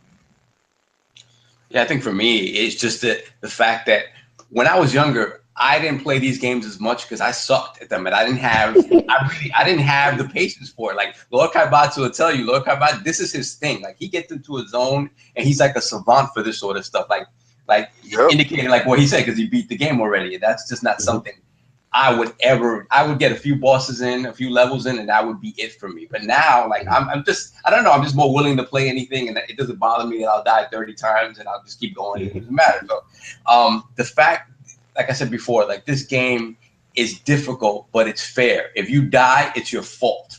It's not cheap really in any way, shape, or form.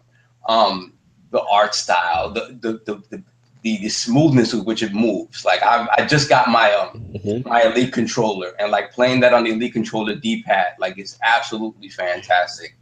Lord Anchor said it's got that Fallout music. It does. It It does. Yeah. It does. It's funny because Lord Eric's have a Bethesda shirt, so it's just funny to see it. Continue, LaSalle. Morrowind, kid. Oh yeah, that's right. Classic. Yeah, I'm just glad that it's not one of those games that was overhyped when it first got seen and announced, and then didn't live up to it. I think it completely lives up to it. The only thing I got so far that I don't like so much is that I don't think the run and gun sort of platforming stuff is super great. I prefer the boss rush stuff.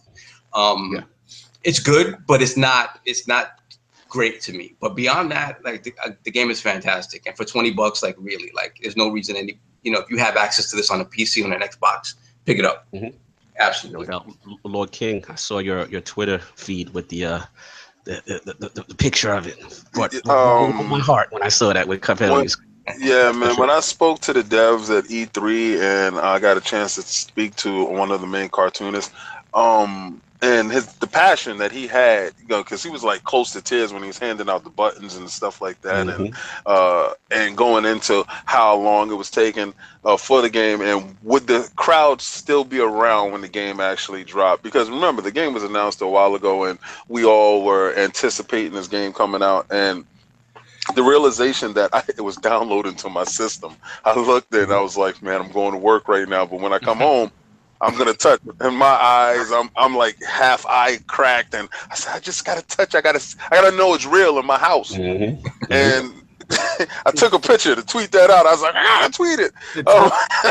It's definitely one of those examples that the game definitely lost a lot of its hype, but it's one of those things where like sometimes that fire is too hot that you can't just shut the door and close it down. Once it launched, it was like it don't matter if you said that game. I don't care about the game anymore. They turned around real quick. Shout out to Lord Chris Culver and Chief Tommy in the chat. They just talking about the difficulty level. They feel Dark Souls is easier.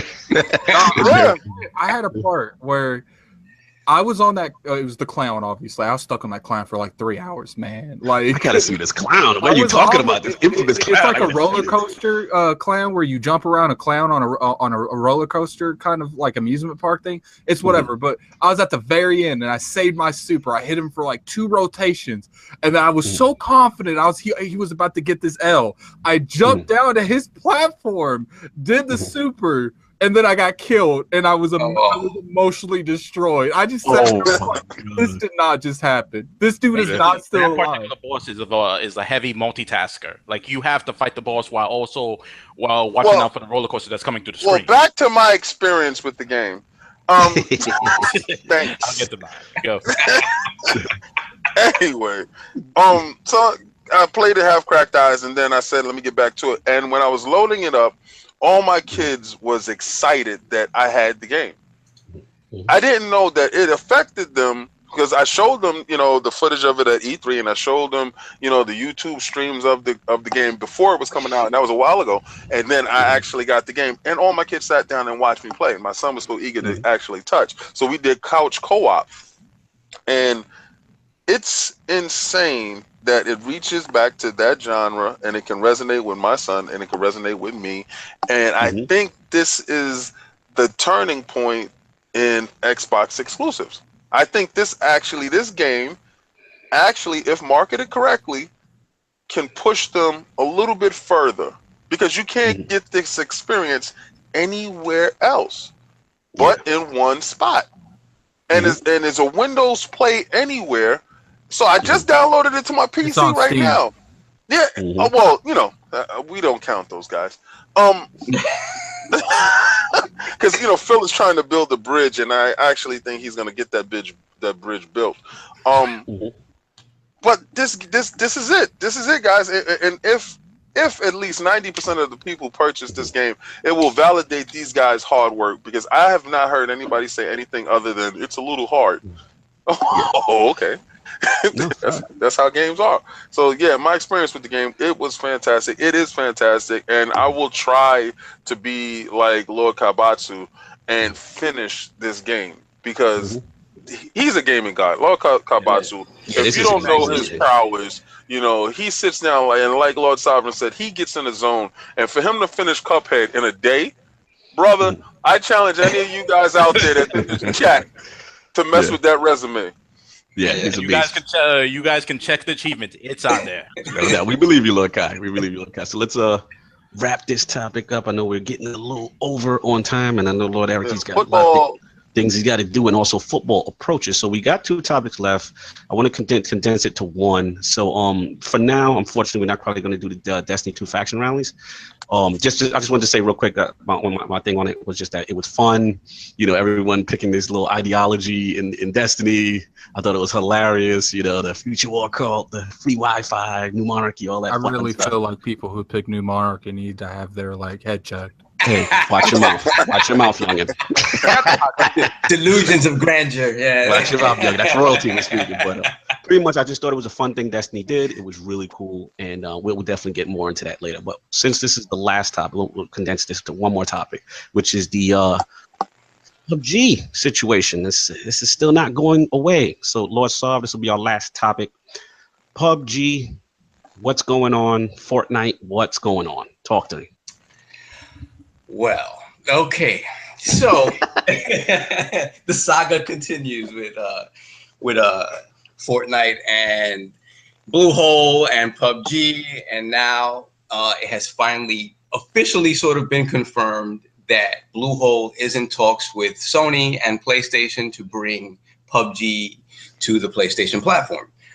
This is something that we assumed was going to happen anyway at some point, but the way Microsoft spoke about how PUBG was going to come to their platform first, it was coming to early access on the Xbox, and the fact that they're publishing the game on Xbox, and in some of the language also indicated they were just publishing it on consoles, period, which wouldn't have made any sense, but the language around it seemed like that. So now it comes out that Bluehole has been in talks with Sony to bring it to PlayStation platforms, and shout out to Lord Randall Thor, who had some comments on this. A lot of the thinking around it is that we don't know how fast it's going to come to PlayStation platforms. It could be a year, it could be 6 months, it could be a few weeks afterwards. We don't know when it's actually coming to Xbox. We're assuming it's this year. We're looking at maybe December is when people are thinking that it will be ready to go on early access. But now the question is, how does this affect people's perception of the game on Xbox? Because now when you have basically a confirmation that it's coming to the competing platform. I don't blame Bluehole for this at all, because the fact of the matter is that 60 plus million PlayStations out there. It would make no sense not to put this game on business. at some point. but Xbox fans may feel like, well, this was something that they kind of held dear. Like, okay, this and Cuphead are the things that we have to look forward to as sort of quote unquote exclusives on our platform this year. Right. And now the longevity of that deal is brought into question. Mm-hmm. And some of the reasons behind this that people are speculating about is the fact that the issue with Unreal and Fortnite bringing this to the forefront, the fact that this issue with Fortnite bringing in the battle royal mode, basically kind of forcing Bluehole's hand into finishing the Xbox version as fast as possible so they can have PUBG proper on Xbox consoles as soon as possible, and also bring a version of PUBG to PlayStation 4 as soon as possible to sort of stave off this sort of resurgence in Fortnite as a result of them bringing this battle royal mode.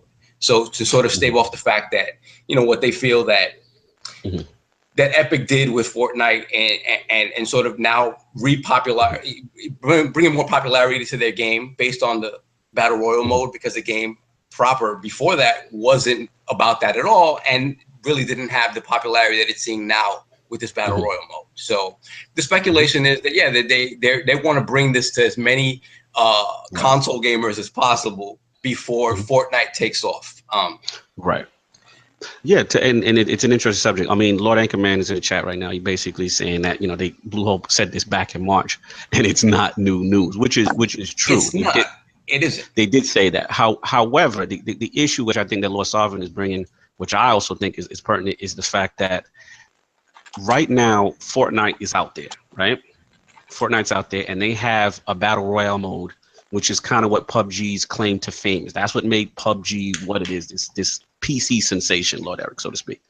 And you know, right now they also work closely with them. You know, they work closely with Epic, you know, on the engine. So there's kind of a thinking that they've had the inside track on PUBG and then release that kind of a battle royal mode in their own game, which the argument could be made, which I'm hearing on Twitter and in these internet streets, that Fortnite kind of looks like the more polished, better version of the battle royal mode. So I think no, that's not Fortnite. That's PUBG with building.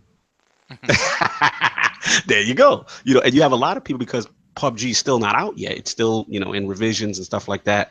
You have a lot of people who are looking at Fortnite now, like, hey, you know, why wait? So I can understand now where PUBG's kind of coming from. You know, if maybe some underhandedness, they're feeling a way about it, and they actually made a statement and, you know, talking about legal action and all this kind of stuff. So this is definitely interesting. I want to get the Lords on it. I've hopefully been bored Lord Eric to death too much if he's still there. From an ethics standpoint, how does this sound to you? They heard my name?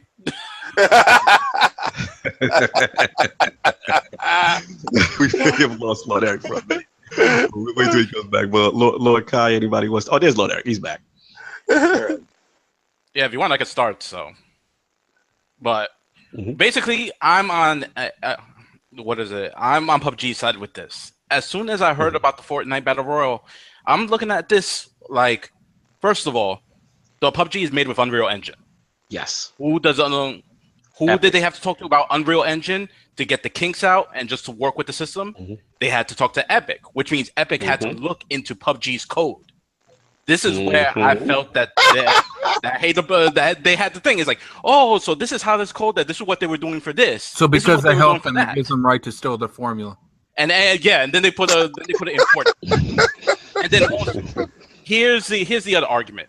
What was the original story for Fortnite? The original story for Fortnite is that you had aliens coming in from a storm, so it was basically a horde mode, and you build you doing buildings, fortifications. And nobody's playing that mode now. The game isn't. But then it goes to, we're fighting each other on the island, which has nothing to do with the original lore of the game.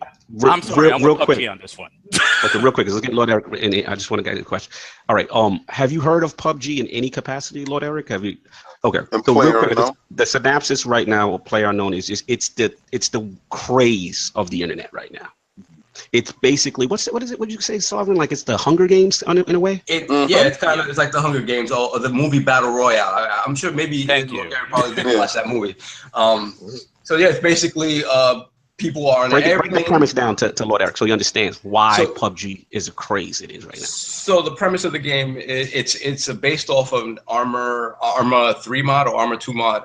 And basically what it does is take the concept of Battle Royale from like the movie or the Hunger Games, basically where these 100 people are dropped out of an airplane onto an island, and it's basically the last person standing wins.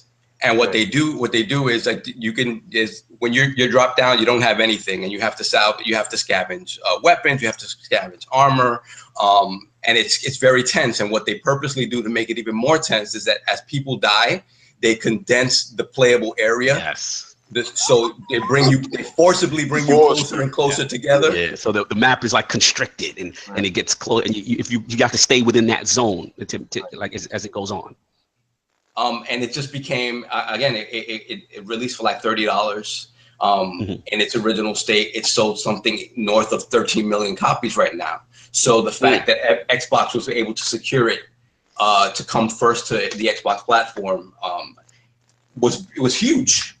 And the fact that's still happening, but the whole PlayStation 4 thing brings into question how long that exclusivity is going to exist. And now this thing with Fortnite, with the people who provide the engine for PUBG. Where they're taking their game and added a battle royale mode to it that's essentially identical and promoted it as a PUBG mode.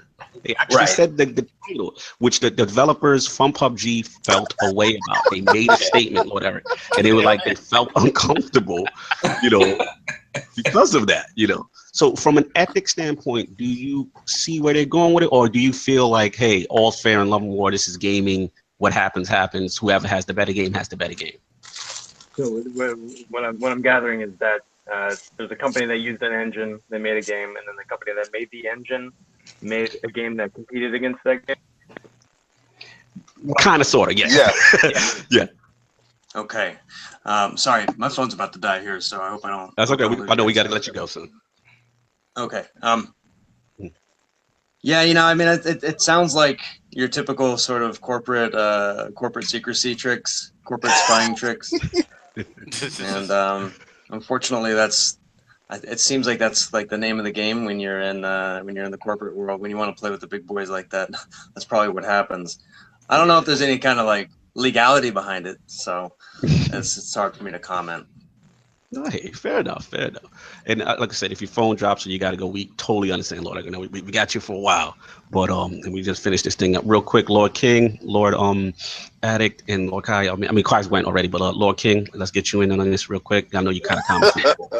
My thing is, hey man, it's all fair. Yo, you should know if you got something popping and the other guys is making a game at the same time. It's only human nature that they're going to look over and say, hey, let's use that. Now, the shady part comes in is the fact that I'm the provider of this engine for your game. All right, so what? You dragged your feet, bro. Get out of the preview program, get out of this crap, and get your game out. So these guys is going to get their game out before you, and they're going to sell it at full retail, and then you're going to look like the copycat. So this might help Lord King out with this whole segment. That I'm going to get a full release because they got to beat it to the streets, baby. Only thing that's going to happen is they're going to beat the actual game preview and release the game preview quicker. They're not doing the full version quicker. There you go. Thank you very much. I think it puts you in a worse position. I don't care how it goes as long as we get the game.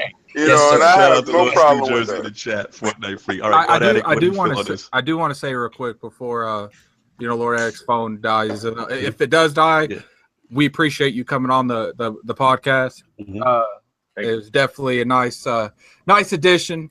I haven't been real active because the whole fighting genre and stuff is a little above me. I don't relate to it a whole lot, but I do appreciate you coming on. And when it comes to the whole Fortnite thing, if I was PUBG, I would be so furious. It's not even funny. Like the thing is like I don't even think it's the fact that there's a copycat out there. I think it's the fact that someone that they invited into their studio that they licensed is like, it's like it's like they were helping them, and then they were sitting there, they were texting someone back at home like, "Yo, this is how they do this." Yo, you but it's the truth. Because that's the thing. If it had been anybody else to come out before them with a copycat, then you understand. But these are the in-house guys that know everything that they're doing. It's pretty much like It's pretty much like having like some of your key developers leave and make a new one. And they're paying royalties to Epic. That's what makes it worse. They're paying royalties for an engine that the engine provider jacked their ideal and got it out on the biggest platform. So they're paying to have ideals stolen from them. Yeah, pretty much. And now, as a result, I mean, we hear now that, you know, I mean, not that we hear now, but we know that there may be more incentive now for the devs of PUBG and Bluehole to get it out on PS4 on multiple platforms and get it out as soon as possible to kind of, you know, put the finger in the dam before if Fortnite get the preview program out soon as possible. Get it off for the preview and just ship it off. So look, we're running out of time. We're running low on Lord Eric's phone, so we're gonna wrap this thing up a little bit earlier. Let's wrap it up so we can give our thanks to him. Yeah. So like I said, thanks Lord Eric for coming through, man. We really appreciate you. You know, just can you get the fans and everybody to know where they can find you and anything out in social media and stuff like that? Yeah, you can check me out on Facebook. Just look up the Eric Jacobus, facebook.com/the Eric Jacobus, and then easy to find on YouTube, youtube.com/stuntpeople. You can also just search my name on YouTube, easy to find, and then my Twitter handle is at Eric Jacobus. Yeah, absolutely. I would advise everyone, if you want to see this bare limits of what the human body can compose and do shit, it's this dude's YouTube channel. This is the man. Like I said, some of the stuff he be doing, I'll be like, dude, I think I'd have to like cut a leg off to do that shit. Stump People, you got in the chat to ask me. Yes, Stump People is the YouTube channel. Please check that out. Lord, absolute pleasure. Thank you so much for coming through and spending some time. I know we had you a little over. Yeah, and we just love what you're doing out there. Continue to do what you're doing. I'm going to get a hold of Harada personally. We're getting you in Tekken 8. I don't care what Oni says. I'm speaking of who I got to speak to. We're going to make the MoCap character, the real official character, not that Mortal Kombat. He's going to be that character that you click, and it's like, okay, every stunt move, this dude's like, choose his fighting style. No, I want him to be a new character with his face so he can get promoted. Him. Real life GK with Jen. All right, let's do these outros, guys. Lord Gaming Addict, where can we find you? You can find me on YouTube, Gaming Addict. I've been streaming Cuphead a little bit. For the most part, it's been entertaining. People have been really trolling me because apparently I don't know how to platform, but it's whatever. To be fair, their criticism are justified because I'm telling you, that clown dude had me gone, like gone. But I beat him this morning. You can find me on Twitter, Gaming Addict. You can find me on PlayStation and Xbox, Room to Kill. I've been still trying to change that to Gaming Addict, but as we can see, PlayStation won't let you change your gamer tag. And some dude that made an account 6 years ago that has like 30 gamer score has Gaming Addict. I'll speak to Bar and these guys about that. So I do appreciate all you guys coming through. Like I said, I appreciate Lord Eric for coming through again. It's definitely nice to have a different perspective on the podcast that just doesn't just do gaming. Exactly. So yeah, that's all. Cool. Lord Sovereign, where can people find you? People can find me on Lord Sive ILP on Twitter. He's appearing online these days. Oh, barely. I know. They can find me. They can actually find me. BX Sovereign on PSN and Xbox Live. And once again, thank you to Lord Eric for coming through, man. We appreciate the insights, man. Absolutely. Lord King, where can find you? On Twitter, Facebook, Instagram, all the usual places. PlayStation Network is Xbox 360 Lover 01. Add me. Not fanboy trolling at all. Yeah. Lord Eric, it's been an honor having you on today. You truly don't understand how much you have impacted us. And it's fantastic. Lord Cognito has been after this interview for a while. And I am so happy and proud that he was able to secure it, and you got on, and you're a great guy, and it's fantastic. Thank you so much for showing up. Yes, sir. Thank you. Absolute pleasure. Lord Kaibatsu, Channel 5's own. Where can we find you? Well, you can find me looking around doing my thing on Twitter at Lord Kaibatsu. On Xbox Live, you can find me at Lord Kaibatsu, 2 words.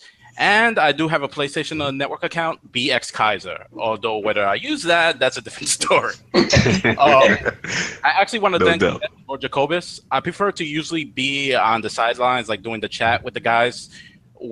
But I had to get onto this podcast because the thing about Jacobus I love is that he's keeping Tekken alive with his videos, like just the love that has. And plus, to all the people who listen to the Iron Lord podcast, this is one of the pillars: martial arts and Tekken. That's one of the pillars of why we do Channel 5, why we do the Iron Lord podcast. So if you really want to know how our OG status is, it's because of this. King brought it out.